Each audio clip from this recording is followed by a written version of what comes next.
ನಾಗರಾಜ್. ಇಂದಿನ ಮುಖ್ಯಾಂಶಗಳು. ರೈತರ ಸಮಸ್ಯೆಗಳಿಗೆ ಸ್ಪಂದಿಸದ ಕಾಂಗ್ರೆಸ್ ಸರ್ಕಾರದ ವಿರುದ್ಧ ಬಿಜೆಪಿಯಿಂದ ನಡೆದ ಪ್ರತಿಭಟನೆ ರ್ಯಾಲಿ. ಸಿಎಂ ಡಿಸಿಎಂ ಬ್ರೇಕ್ಫಾಸ್ಟ್ ವಿಚಾರಕ್ಕೆ ಬೀದರ್ನಲ್ಲಿ ಶಾಸಕ ಶೈಲೇಂದ್ರ ಬೆಲ್ದಾಳೆ ವ್ಯಂಗ್ಯ. ಸುಪ್ರೀಂ ಕೋರ್ಟ್ನಲ್ಲಿ ಸಲ್ಲಿಸಿದ ವಿಶೇಷ ಮೇಲ್ಮನವಿ ವಜಾ. ರವೀಂದ್ರ ಸ್ವಾಮಿ, ಇನ್ಮುಂದೆ ಕಾನೂನು ಸಮರಕ್ಕೆ ಅವಕಾಶ ಇಲ್ಲ. ವಿಠಲ್ದಾಸ್ ಪ್ಯಾಗೆ.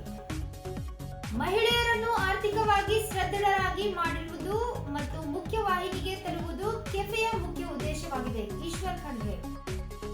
ರಾಜ್ಯದಲ್ಲಿಯ ಸಿದ್ದರಾಮಯ್ಯ ನೇತೃತ್ವದ ಕಾಂಗ್ರೆಸ್ ರೈತರ ಸಮಸ್ಯೆಗಳು ಸ್ಪಂದಿಸುವಲ್ಲಿ ಸಂಪೂರ್ಣ ವಿಫಲವಾಗಿದೆ ಎಂದು ಆರೋಪಿಸಿ ಭಾರತೀಯ ಜನತಾ ಪಕ್ಷದಿಂದ ಮಂಗಳವಾರ ನಗರದಲ್ಲಿ ಬೃಹತ್ ಪ್ರತಿಭಟನಾ ಮೆರವಣಿಗೆ ನಡೆಸಿತ್ತು. ನಗರದ ವ್ಯಾಪಾರಸ್ಥರ ಕೇಂದ್ರ ಸ್ಥಾನವಾದ ಗಾಂಧಿಗಂಜ್ನಲ್ಲಿಯ ಬಸವೇಶ್ವರ ವೃತ್ತದಿಂದ ಆರಂಭಗೊಂಡ ಪ್ರತಿಭಟನಾ ರ್ಯಾಲಿಯು ಜಂಟಿ ಕೃಷಿ ನಿರ್ದೇಶಕರ ಕಚೇರಿಗೆ ತೆರಳಿದೆ. ಮುತ್ತಿಗೆ ಹಾಕಲು ಪ್ರಯತ್ನಿಸಿದರು. ಈ ಸಂದರ್ಭದಲ್ಲಿ ಬಿಜೆಪಿ ಜಿಲ್ಲಾಧ್ಯಕ್ಷ ಸೋಮನಾಥ್ ಪಾಟೀಲ್, ಶಾಸಕರಾದ ಡಾಕ್ಟರ್ ಸಿದ್ದಲಿಂಗಪ್ಪ ಪಾಟೀಲ್, ಡಾಕ್ಟರ್ ಶೈಲೇಂದ್ರ ಬೆಲ್ದಾಳೆ ಅವರು ಮಾತನಾಡಿ, ಅಧಿಕಾರದ ಹಂಚಿಕೆಯಲ್ಲಿ ಕಾಲಹರಣ ಮಾಡುತ್ತಿರುವ ರಾಜ್ಯದ ಮುಖ್ಯಮಂತ್ರಿಗಳು ರೈತರ ಸಮಸ್ಯೆಗಳಿಗೆ ಸ್ಪಂದಿಸದೆ ತಮ್ಮ ಕುರ್ಚಿ ಭದ್ರಪಡಿಸಿಕೊಳ್ಳಲು ಪ್ರಯತ್ನಿಸಿ ನಡೆಸುತ್ತಿದ್ದಾರೆ ಎಂದು ಸರ್ಕಾರದ ವಿರುದ್ಧ ಆಕ್ರೋಶ ವ್ಯಕ್ತಪಡಿಸಿದರು. ಪ್ರತಿಭಟನೆಯಲ್ಲಿ ಪಕ್ಷದ ಕಾರ್ಯಕರ್ತರು, ಪ್ರಮುಖರು ಪಾಲ್ಗೊಂಡು ದಾರಿ ಉದ್ದಕ್ಕೂ ಸರ್ಕಾರದ ವಿರುದ್ಧ ಘೋಷಣೆಗಳ ಸುರಿಮಳೆಗೈದರು.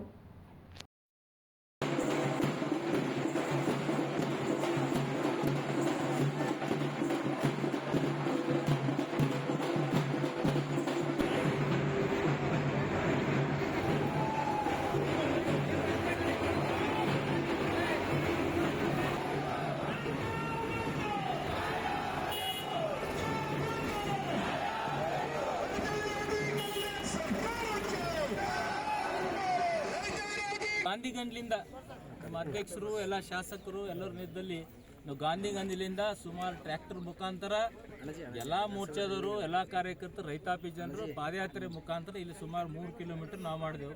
ಸಾಕಷ್ಟು ಸಾವಿರಾರು ಸಂಖ್ಯೆಯಲ್ಲಿ ಜನ ಇದ್ದರು, ರೈತಾಪಿ ಜನರು ಇದ್ದರು. ಕೃಷಿ ಕಚೇರಿ ಮುತ್ತಿಗೆ ನಾವು ಪ್ರಯತ್ನ ಮಾಡಿದೆವು. ಇಷ್ಟಾದರೆ ಎಚ್ಚೆತ್ಕೊಳ್ಳಿ, ಸರ್ಕಾರ ರೈತರ ಪರ ಇರಲಿ, ಗರೀಬರ ಪರ ಇರಲಿ, ಕಾರ್ಮಿಕರ ಪರ ಇರಲಿ, ಪರಿಶಿಷ್ಟ ಜಾತಿ ಪರಿಶಿಷ್ಟ ಪರ ಇರಲಿ ಅಂತ ನಮ್ಮ ಉದ್ದೇಶದ ಅಷ್ಟೇ. ಈಗಾಗಲೂ ಎತ್ಕೊಂಡು ಕುರ್ಜಿ ಕಿತ್ತಾಟ ಬಿಡ್ರಿ, ಯಾರ ಮುಖ್ಯಮಂತ್ರಿ ಉಪಮುಖ್ಯಮಂತ್ರಿ ನಮಗೇನಿಲ್ಲ, ಬಟ್ ರಾಜ್ಯಕ್ಕೆ ಒಂದು ಒಳ್ಳೆ ಆಡಳಿತ ಕೊಡ್ರಿ, ರಾಮರಾಜ್ಯವಾಗಿ ಮಾಡ್ರಿ ಅಂತ ಹೇಳಕ್ ಇಷ್ಟಪಡ್ತೀವಿ. ರೈತರ ಸಮಸ್ಯೆಗೆ ಸ್ಪಂದಿಸದ ಸರ್ಕಾರದ ವಿರುದ್ಧ ಹೋರಾಟದ ಬಳಿಕ ಬಿಜೆಪಿ ಶಾಸಕ ಬೆಲ್ದಾಳೆ ವ್ಯಂಗ್ಯ. ಕಾಂಗ್ರೆಸ್ ಸರ್ಕಾರ ಸಿಎಂ ಕುರ್ಚಿ ಕಿತ್ತಾಟದಲ್ಲಿ ಬ್ಯುಸಿ ಆಗಿದ್ದಾರೆ. ಮೊನ್ನೆ ಸಿಎಂ ಅವರು ಡಿಸಿಎಂ ಡಿಕೆಶಿ ಕರೆದು ವೆಜಿಟೇರಿಯನ್ ತಿಂಡಿ ತಿನ್ನಿಸಿದ್ರು. ಈಗ ಡಿಸಿಎಂ ಅವರು ಸಿಎಂ ಅವರನ್ನು ಕರೆದು ನಾಟಿ ಕೋಳಿ ತಿನ್ನಿಸಿದ್ದಾರೆ. ನಾಳೆ ಸತೀಶ್ ಜಾರಕಿಹೊಳಿ, ನಾಡಿದ್ದು ಜಿ ಪರಮೇಶ್ವರ್ ಮನೆಗೆ ಕರೆಯಬಹುದು.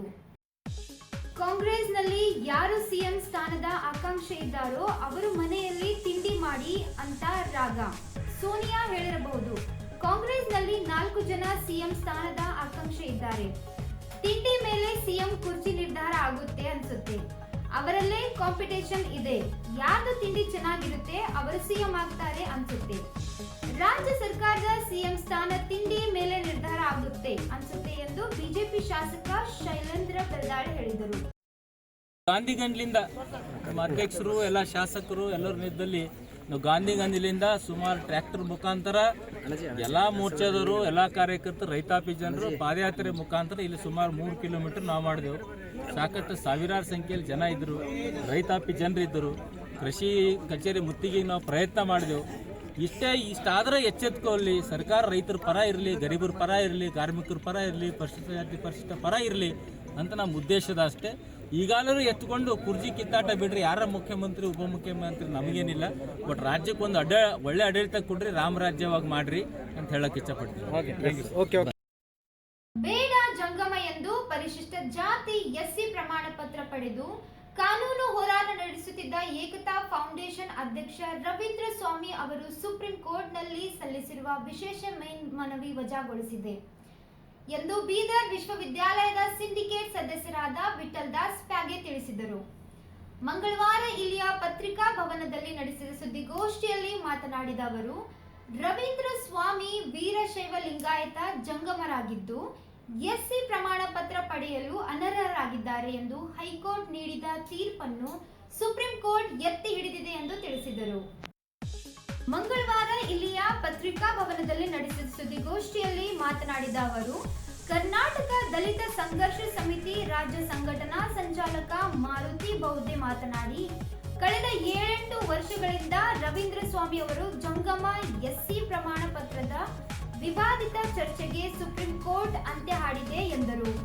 2019ರಲ್ಲಿ ಬೀದರ್ ತಹಸೀಲ್ದಾರರು ನೀಡಿದ ಎಸ್ಸಿ ಬೇಡ ಜಂಗಮ ಪ್ರಮಾಣ ಪತ್ರದ ವಿರುದ್ಧ ತಾನು ಸಲ್ಲಿಸಿರುವ ಅರ್ಜಿಯನ್ನು ಪರಿಗಣಿಸಿ ಜಿಲ್ಲಾಧಿಕಾರಿಗಳಾಗಿದ್ದ ಗೋವಿಂದ ರೆಡ್ಡಿ ತೆರೆದ ನ್ಯಾಯಾಲಯದಲ್ಲಿ ರವೀಂದ್ರ ಸ್ವಾಮಿ ಪ್ರಮಾಣ ಪತ್ರ ರದ್ದುಪಡಿಸಿದರು ಎಂದು ತಿಳಿಸಿದರು. ಇದನ್ನು ಪ್ರಶ್ನಿಸಿ ಹೈಕೋರ್ಟ್ಗೆ ಮೊರೆ ಹೋಗಿದ್ದರು. ಕಳೆದ ಜೂನ್ 30ರಂದು ಹೈಕೋರ್ಟ್ ವಿಭಾಗೀಯ ಪೀಠ ವೀರಶೈವ ಲಿಂಗಾಯರ ಜಂಗಮರು ಬೇಡ ಅಥವಾ ಬುಡ್ಕ ಜಂಗಮರಲ್ಲ, ಇವರು ಎಸ್ಸಿ ಸರ್ಟಿಫಿಕೇಟ್ ಪಡೆಯಲು ಅನರ್ಹರಾಗಿದ್ದಾರೆ ಎಂದು ಆದೇಶಿಸಿತ್ತು. ಇದನ್ನು ಪ್ರಶ್ನಿಸಿ ರವೀಂದ್ರ ಸ್ವಾಮಿ ಅವರು ಸುಪ್ರೀಂ ಕೋರ್ಟ್ನಲ್ಲಿ ಸಲ್ಲಿಸಿರುವ ವಿಶೇಷ ಮೇಲ್ಮನವಿಯನ್ನು ವಜಾಗೊಳಿಸಿದೆ ಎಂದರು. ಬೀದರ್ ಜಿಲ್ಲೆಯಲ್ಲಿ ಪರಿಶಿಷ್ಟ ಜಾತಿಯ ಸವಲತ್ತನ್ನು ಕಬಳಿಸಲಕ ಬೀದರ್ನಲ್ಲಿ 2016ನೇ ಇಸ್ವಿಯಲ್ಲಿ ಬೇಡ ಜಂಗಮ ಪರಿಶಿಷ್ಟ ಜಾತಿಯ ಸರ್ಟಿಫಿಕೇಟನ್ನು ಇಲ್ಲಿನ ಮಾಜಿ ನಗರಸಭೆ ಸದಸ್ಯರು ರವೀಂದ್ರ ಸ್ವಾಮಿ ಅವರು ಸರ್ಟಿಫಿಕೇಟನ್ನು ಅವರು ತೆಗೆದುಕೊಂಡರು. ಸತತ ಜಿಲ್ಲಾಧಿಕಾರಿ ಎಸಿಯ ಮುಖಾಂತರ ನಾವು 16ರಿಂದ ಸತತ ಪ್ರಯತ್ನ ಪಟ್ಟಾಗ 2019ರಲ್ಲಿ ಆಗಿದ್ದಂಥ ಜಿಲ್ಲಾಧಿಕಾರಿ ಗೋವಿಂದ ರೆಡ್ಡಿ ಸಾಹೇಬರು ಅವರ ಒಂದು ಪರಿಶಿಷ್ಟ ಜಾತಿ ಬೇಡ ಜಂಗಮ ಸರ್ಟಿಫಿಕೇಟನ್ನು ರದ್ದು ಮಾಡ್ತಾರೆ. ಮೇಡಮ್ ಇದ್ರು ನಮ್ಮದು ಕೀರ್ತಿ ಚಾಲಕ್ ಮೇಡಮ್ ಅವರು ಗ್ರೇಡ್ 1 ಗ್ರೇಡ್ 2 ಇನ್ನೊಬ್ರು ಇದ್ರು, ಯಾರೋ ಹೆಸರು ಚಿದ್ರಿ ಚಿದ್ರಿ ಅಂತ ಗ್ರೇಡ್ 2 ಇದ್ರು, ಅವ್ರು ಕೊಟ್ಟಿದ್ರು. ಆದ್ರೆ ಅವಾಗ ನಾವು ಅವ್ರಿಗೆ ಸಸ್ಪೆಂಡ್ ಮಾಡ್ಬೇಕಂತ ವಿನಂತಿ ಮಾಡಿದ್ರು, ತಲಾಟಿ ಮತ್ತು ಗಿರ್ದವರ ಮೇಲೆ ಕ್ರಮ ತಗೊಂಡ್ರು. ಆದ್ರೆ ಇವತ್ತು ನಾವು ಈ ಹಿಂದೆ ಇದಕ್ಕೆಲ್ಲ ಏನು ಕಾರಣಭೂತರಿದ್ರೆ ಎಲ್ಲರಿಗೂ ಕೂಡ ಅವರಿಗೆ ವಜಾ ಮಾಡ್ಬೇಕು, ನೌಕರಿಯಿಂದ ಸಸ್ಪೆಂಡ್ ಮಾಡಬಾರಲ್ಲ. ಸರ್ಕಾರದ ಒಬ್ಬ ಪರಿಶಿಷ್ಟ ಜಾತಿಯ ಸವಲತ್ತುಗಳು ವಂಚನೆ ಮಾಡಕ್ ಬಂದಾಗ ಅವರಿಗೆ ಸಹಾಯ ಸಹಕಾರ ಯಾವ್ಯಾವ ಇದರಿಂದ ಮಾಡಿರೋ ಗೊತ್ತಿಲ್ಲ, ಆದರೂ ಸಹಾಯ ಸಹಕಾರ ಮಾಡಿದಾಗೆ ಸರ್ಟಿಫಿಕೇಟು ಒಂದು ಕೋರ್ಟ್ ಪರಿಶೀಲನೆ ಮಾಡಿ ಅಂತದ. ಮೊದಲು ಇಲ್ಲಿಯ ಜಿಲ್ಲಾ ಪಂಚಾಯತ್ ಕಚೇರಿ ಆವರಣದಲ್ಲಿ ಸಂಜೀವಿನಿ ಕರ್ನಾಟಕ ರಾಜ್ಯ ಗ್ರಾಮೀಣ ಜೀವನೋಪಾಯ ಸಂವರ್ಧನಾ ಸಂಸ್ಥೆ, ಕೌಶಲ್ಯಾಭಿವೃದ್ಧಿ, ಉದ್ಯಮಶೀಲತೆ ಮತ್ತು ಜೀವನೋಪಾಯ ಇಲಾಖೆ, ಜಿಲ್ಲಾ ಪಂಚಾಯತ್ ಹಾಗೂ ತಾಲೂಕು ಪಂಚಾಯತ್ ಬೀದರ್ ಇವರ ಸಂಯುಕ್ತಾಶ್ರಯದಲ್ಲಿ ಹಮ್ಮಿಕೊಂಡಿರುವ ಅಕ್ಕ ಕೆಫೆ ಜಿಲ್ಲಾ ಉಸ್ತುವಾರಿ ಸಚಿವ ಈಶ್ವರ್ ಖಂಡ್ರೆ ಉದ್ಘಾಟಿಸಿದರು. ನಂತರ ಅವರು ಮಾತನಾಡಿ, ಅಕ್ಕ ಕೆಫೆ ಮಹಿಳಾ ಸಬಲೀಕರಣಕ್ಕೆ ದಾರಿಯಾಗಲಿದೆ ಎಂದರು. ಸಂಪೂರ್ಣವಾಗಿ ಮಹಿಳೆಯರಿಂದ ಕಾರ್ಯನಿರ್ವಹಿಸುವ ಅಕ್ಕ ಕೆಫೆ ಮಹಿಳಾ ಸಬಲೀಕರಣ ಒಂದು ಭಾಗವಾಗಿದೆ.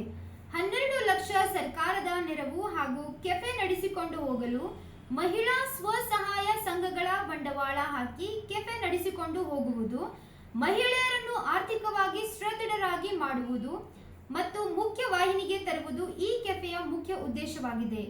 ಮಹಿಳೆಯರ ಉದ್ಯಮಶೀಲತೆ ಹೆಚ್ಚಿಸಿ ಅವರು ಸ್ವಾವಲಂಬಿ ಬದುಕು ಕಟ್ಟಿಕೊಳ್ಳಲು ಅಕ್ಕ ಕೆಫೆ ನೆರವಾಗಲಿದೆ. ಮೊದಲಿನಿಂದಲೂ ಮಹಿಳೆಯರು ಶೋಷಣೆಗೆ ಒಳಗಿರುವರು. ಪುರುಷ ಪ್ರಧಾನ ಸಮಾಜದಲ್ಲಿ ಮಹಿಳೆಯರ ಸ್ಥಾನಮಾನ ಕೆಳ ಹಂತದಲ್ಲಿರುವುದು. ಆದರೆ ಇಂದು ಮಹಿಳೆಯರು ಪುರುಷರಷ್ಟೇ ಸಮಾನರಾಗಿದ್ದಾರೆ. ಎಲ್ಲಾ ಕ್ಷೇತ್ರಗಳಲ್ಲೂ ಮಹಿಳೆಯರ ಕೊಡುಗೆ ಹಾಗೂ ಸಾಧನೆ ಅಪಾರವಾಗಿದೆ ಎಂದರು. ಇಂದಿನ ವಾರ್ತಾ ಪ್ರಸಾರ ಮುಕ್ತಾಯವಾಯಿತು. ಮುಂದಿನ ವಾರ್ತೆಗಳೊಂದಿಗೆ ಮತ್ತೆ ಭೇಟಿಯಾಗೋಣ. ಧನ್ಯವಾದಗಳು.